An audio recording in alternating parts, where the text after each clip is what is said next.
Welcome to Fireside Giants. My name is Alex. Today, Anthony won't be on the podcast as he might have contracted the vid. So we'll see about that. He's getting tested right now. But as always, guys, thank you so much for tuning into Fireside Giants. Today, we're going to be breaking down a couple different things. Solo Dolo, as you can see, Sterling Shepard rumors that he could be cut. Kevin Zeitler, what the impact of his loss would be. A little bit of other things, AJ Bouye being released by the Broncos. Maybe he could be a fit at CB2. And a couple other different, just updates regarding Leonard Williams and stuff like that. And, that the Giants are looking to retain him for a long-term deal. But I just want to get started saying, a lot of people have come out saying, Sterling Shepard is a slot receiver and maybe they should cut him. I'm not on the boat of cutting Sterling Shepard, and I think it's pretty clear as to why. Sterling Shepard is essentially our only wide receiver that I feel consistently, I could really rely on, I don't know if you guys feel the same way. I know he's had his injury woes and he's had a couple issues here and there, but at the end of the day, Sterling Shepard really is one of our only guys that we can seriously trust. For the most part, he's a serious red zone threat, and Jason Garrett just simply didn't know how to use him for the majority of the season. It took until about week 16, week 17 for him to finally get him going, and he scored 2 touchdowns in the finale against the Dallas Cowboys. So that was a big one. I think, it took a while for him to get used to the scheme. It took a while for DJ to really get in the groove with him in this new system that Jason Garrett did deploy. But he is a quality player. I think he's a fantastic wide receiver too. So if the Giants do go out and draft a wide receiver, maybe Jalen Waddle, Jamar Chase, one of those guys slip to 11, there's a good possibility the Giants do take an offensive playmaker with that 11th overall pick. Dave Gettleman loves to go that way, but he also loves to bolster the trenches. So I wouldn't be surprised if they also went offensive line or defensive line, whether it be Kwity Paye or Gregory Rousseau. Highly doubt Rousseau, maybe Kwity Paye. He's not really a scheme fit for us, more of a 4-3 hand in the dirt. Edge rusher instead of a 3-4 kind of outside linebacker that we are looking for. But Sterling Shepard, it really comes down to his production and his cap hit. Last year he did 656 yards and 3 scores. So, when I say red zone threat, people point to the touchdown numbers. 3 touchdowns last year, 3 the year before, 4, 2, and then 8 in his rookie season. So 3 touchdowns last year isn't really screaming productivity, isn't really screaming efficiency. But I want to really blame Jason Garrett for a majority of that. He only did play in 12 games, so he did miss 4 games during that span.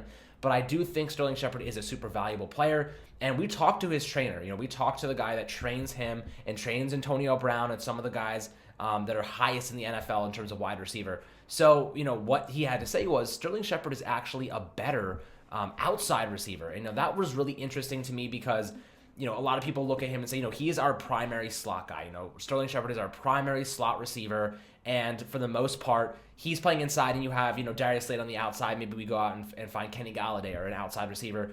I simply don't think that, we should be putting him in the slot spot and really just forgetting about it, because the reality is he can play outside very, very, very well. And just to read you some of those stats, he spent 190 snaps in the slot last year and then 356 snaps out wide. So in the slot, he had 20 receptions, 148 yards, and a touchdown. Out wide, 46 receptions, 508 yards, and 3 touchdowns. So you can see he pretty much played on the outside, double the amount he played in the slot, and he had way better production there. So, let's forget about the whole Sterling Shepard is a slot receiver. That is it. He can play on the outside. He's better on the outside. That is what his trainer said. He should be on the outside.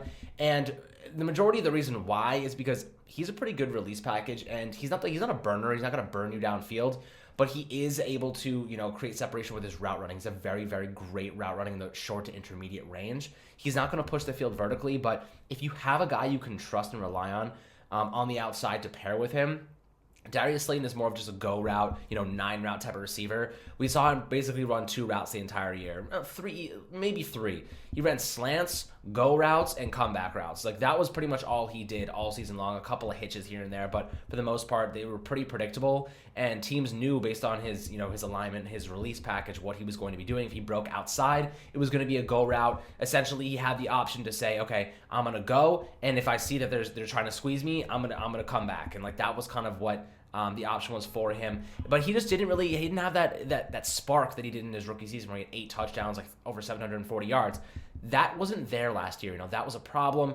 And Sterling Shepard is great, but he's not a number 1 wideout. When you have a number 1 corner covering him, he's going to do a pretty good job blanketing Sterling Shepard in coverage. So if you get a number 1 guy, another playmaker, Saquon back, you're drawing all this attention, it really allows guys like Sterling Shepard to dominate against CB2, CB3s, and move to the Z alignment, into the slot, outside. You can do a lot of very, very creative things with Sterling Shepard that, you can't really do when you have a CB1 on his back the entire game. So that was kind of just something to talk about when it comes to him and what his versatility looks like. But what I think the Giants should do is they should find a big body receiver who can push vertically, but also is an adequate route runner in the intermediate range, because, Sterling Shepard is most known for his whip route, that just breaking inside, then quickly turning around and shooting back outside. That is the route he's known for. And, he runs it so often that teams just know what's going to happen. But, when you have a guy that's drawing so much attention, when you have Saquon Barkley, you're drawing attention from safeties and linebackers. You have a number one wide receiver, you're drawing attention from safety and corners. It allows you to go man-on-man with Sterling Shepard against CB2, CB3s, and that's where the success he's going to see. That is where he is most lethal. And the Giants didn't really get to the red zone very often, so I'm not surprised his touchdown numbers weren't just mind-blowing, because they never got there. They only averaged 17.5 points per game under Jason Garrett. So I think you add the necessary playmakers, and Sterling Shepard is one of your best players. He's one of your top talents and most productive athletes. So that is kind of where I'm going with this. But, I see the argument. You could make the argument that if the Giants don't want to allocate these type of resources toward offense, they're better off just cutting him and saving the cap space and rolling that over into a new contract, rolling that over into something else. They could say, this is the numbers basically for his dead cap. He's basically going to count $9 million next year. If they do cut, if they do cut him, he'll only count $3 million in savings. Okay, he'll only count $3 million in savings if they cut him pre-June 1st. If they cut him post-June 1st, he saves them $7 million in savings. So that's an astronomically different number.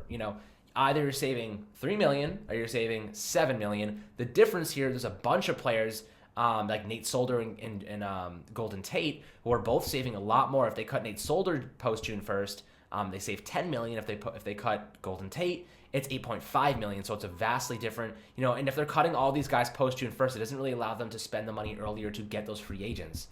So I don't think they're gonna cut Sterling Shepard. I want to nip that in the bud. I don't think they're doing that. He's very respected in the locker room. His energy is great. Everybody loves Sterling Shepard. He's a quality player that only gets better when you have other talents around him. I think he was most productive when OBJ was here, and they had Saquon healthy. That's when he's getting just that separation and creating plays. So that's where I want to see him. I want to see them actually make some more moves to bolster Sterling and not cut him and then save the money and roll it over into a player who's not proven. We know what Shep can do. As for Kevin Zeitler, that's a whole different argument. Kevin Zeitler, as we know, is one of our best guards, one of our best offensive linemen, really one of our best offensive players. He is the only consistent and most reliable player that I feel good about on the offensive line. If you feel good about Andrew Thomas, he had an up and down year. He's coming off a surgery. He played the entire year injured. I think he's going to take a big step forward. But, I'm not going to sit here and tell you I feel confident and that he's a proven commodity just yet. Left guard, you have a rotation of Will Hernandez and Shane Lemieux. Who knows what's going to happen there? That is yet to be seen. I think they're going to continue rotating and see, who they can get, just cemented at that position. Center, I'm not worried about. Nick Gates really showed me he can be the guy. I'm confident in him. Right guard, if you cut Kevin Zeitler, what do you do there? What do you do at right guard if you cut your best offensive lineman? And here's the argument for cutting him, though. I'm going to play a little devil's advocate, of course. So if they're going to cut him pre-June 1st, he would count $14.5 million against the cap this next season. If they cut him, they'll save $12 million pre-June 1st. It's the same if they cut him post-June 1st, so that doesn't matter. It's irrelevant. They would save $12 million by cutting him. That's a lot of money. That's money you can go and get Kenny Galladay with, or at least allocate toward. You can use that money toward re-signing Leonard Williams. There's so many different things you can do with that kind of cash, but at the same time, you're losing your best offensive line. And if you want to compete for the playoffs, if you want to beat good teams, you need to have a good offensive line. You cannot just forget about this unit, because we saw what it did to Patrick Mahomes in the Super Bowl. He didn't have Eric Fisher. He didn't have his right tackle or left tackle starting. He had Mike Remmers, who's actually a right tackle, playing left tackle, and it was a disaster. He was running for his life the whole time. So we've seen the significance of having a good offensive line and what it means for a quarterback. Daniel Jones is not, he hasn't had anything to help him the past couple years. He's been running for his life. We've seen the fumbles. We've seen the hits. I mean, how do you create awareness? How do you really become a great quarterback when you have no time in the pocket, no time to process your offense, no time to go through your reads, progress through your options?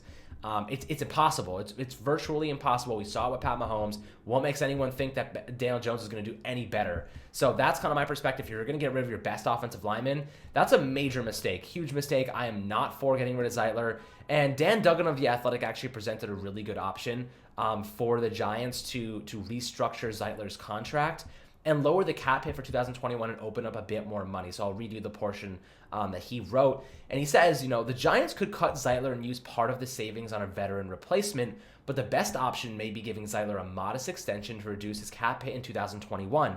The Giants could tear up the final year of Zeitler's existing deal and give him a new 3-year contract worth $27.07 million.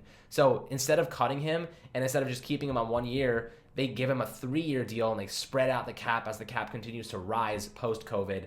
That type of extension could cut Zeitler's 2021 cap hit in half if the Giants reduce his salary to the $1.075 million league minimum and give him a $12 million signing bonus. So that takes a lot of money off of the books in terms of dead cap for this year and just the cap hit for 2021.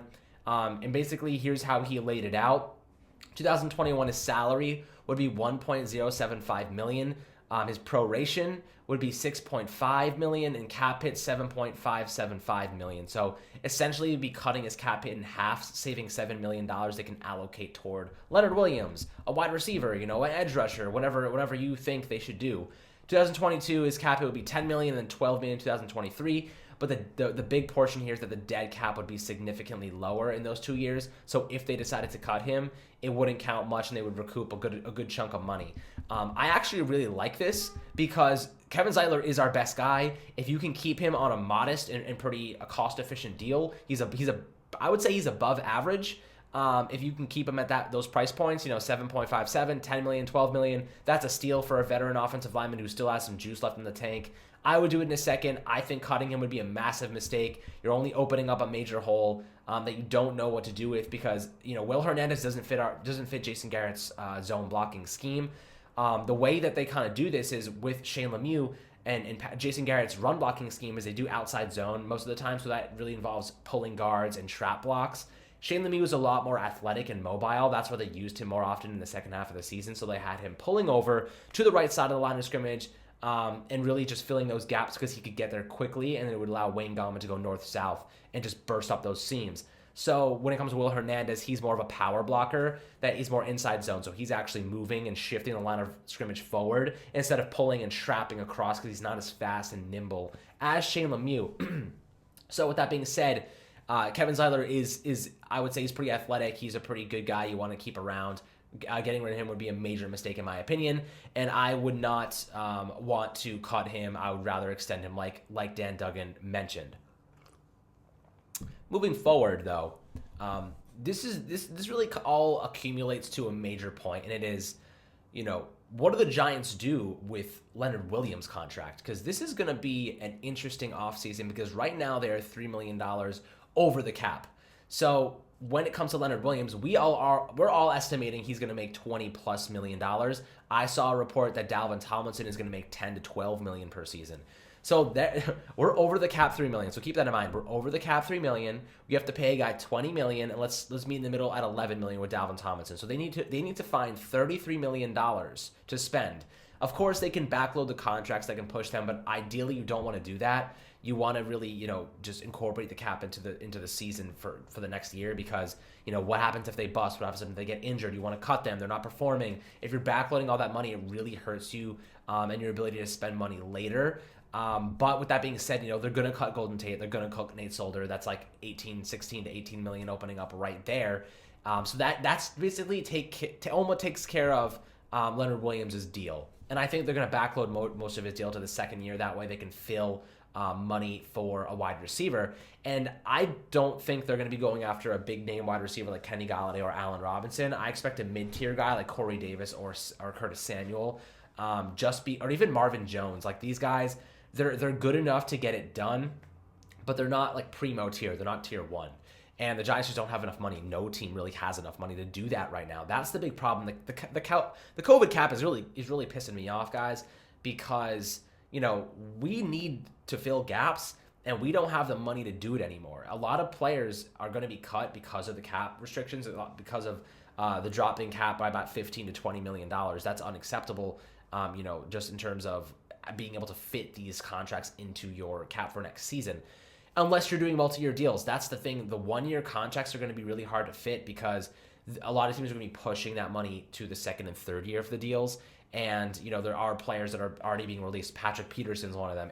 The Denver Broncos, like I mentioned before, just released A.J. Bouye.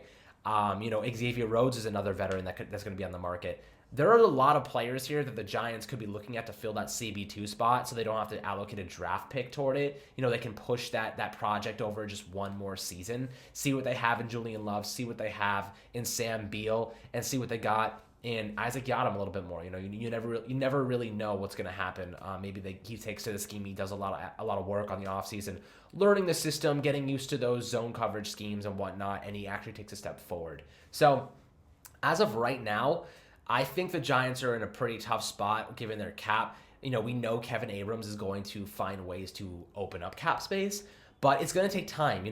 Free agency doesn't start for another couple weeks. And, I think the first thing they're going to do is really look at Leonard Williams and say, we need to figure out that deal because that's Dave Gettleman's golden goose. You know what I mean? If they let Leonard Williams walk, it's going to be devastating for Gettleman's legacy here because he gave away a 3rd and 5th round pick for what? He gave draft capital away for 2 losing seasons. 2 losing seasons where we got nothing accomplished. And maybe the defense took a step forward, but then you take a huge step back, so you take your best player and then you let him go. It's irrelevant. You don't do that. That's why Leonard Williams is going to be the focal point for this draft class. With that being said, that comes to Dalvin Tomlinson. It really brings up a big question. How the hell are they going to fit Dalvin Tomlinson in the cap? This is something that's confusing me because I don't think they can. $10 to $12 million is a nice chunk of change. And while I love Dalvin Tomlinson, I think he's a great guy in the locker room. I think he's a dynamic duo with Leonard Williams. They've become very good friends over this past season. I just don't see how they can manage to fit this in the cap space. A lot of people say, the cap is fluid. You can find ways to maneuver it. But then you look at the Saints, and they're going to really screw themselves down the road. They created $24 million with Drew Brees' new deal. That's freaking geniuses over there, man. Like they just have the best people in the business when it comes to cap space and creating more space to work with. The Giants just don't have that luxury, man. The Giants just don't have that talent to open up that kind of cap space and do those savvy maneuvering deals, as we've seen with the contracts that they have signed in the past. With Nate Solder, Alec Ogletree, Patrick Omame, Jonathan Stewart, like all these guys, Odell Beckham Jr., the dead cap just keeps rolling and rolling and rolling. The dead cap keeps biting us in the ass every single year. So, what do you do now? I think the new strategy that they've been implementing is a lot more efficient in terms of putting 3-year deals in place instead of 4 or 5-year deals. We saw with Jerry Reese. The guy, I don't know what the hell the guy was thinking, man. He was like, let's put 5-year contract for Janoris Jenkins, Damas Max Harrison, and Olivier Vernon and see how that pans out. Of course, 2 of the 3 of them ended up being traded away. So, obviously we saw that was not an efficient move. But the 3-year deals, I'm loving what they're doing now with Logan Ryan. They did with Blake Martinez, with James Bradbury. They did second year had the majority of the cap hit. And then the 3rd year, the dead cap shot down and they can cut bait if they want to.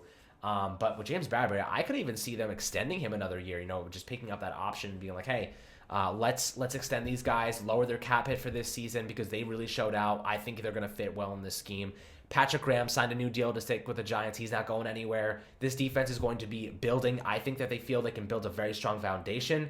Those guys aren't leaving, and I think it would be a decent move to maybe add an extra year and lower the cap hit for this season and push it one more year. So basically just re-signing them to a 3-year deal. I can see them doing that with a couple different players. This is going to be a very busy offseason, but for the most part, I just want to, the overview here is I'm not in the boat of letting Sterling Shepard go. I think he's a good player for this offense.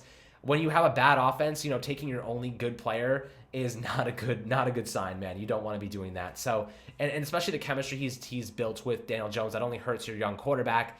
And then when it comes to Kevin Zeitler, he's another guy that you can't afford to lose. Yes, I get the cap space, I get the money, but what are you going to do? Okay, you save $12 million, you spread it out to a couple different positions, and you still haven't replicated your production at offensive guard. You really haven't fixed a problem. Now you have a bigger problem, and Daniel Jones is going to suffer because of it. So Kevin Zeitler, keep him. Sterling Shepard, keep him. They're going to focus on getting Leonard Williams deal done ASAP. AJ Bouye, that's a guy I mentioned. I think that he would be a good target for them. His contract was terrible. They got that off the books. He's going to be looking for a 1-year deal, maybe roll that over into a multi-year deal. No one's signing him to a big extension after last season. He was a little bit unproductive. And he is serving a suspension, which will go into the 2021 season. So we'll have to live that out and see what happens there. But I think, he probably would take a 1-year deal on a cost-efficient contract based on the suspension and all that stuff. So maybe the Giants could look at him as a potential solution. That CB2 savvy veteran. He's played on a couple teams. He knows a couple schemes. I think he could adapt pretty fast. And then, while he's serving suspension, just let those guys like Isaac Yiadom, Julian Love just fill the gap to start the year as they get things rolling. But, guys, I hope you enjoyed this video talking a little bit about the guys, that I mentioned and just really debunking some of these rumors, some of these cap situations. I think that, they're kind of silly. The Giants are trying to become a better team, not cut their best players, not cut the most influential, impactful players. So, as always, guys, thank you so much for the support, and good luck to Anthony with his test. Hopefully, he'll be back soon, and I will catch you guys on the next video.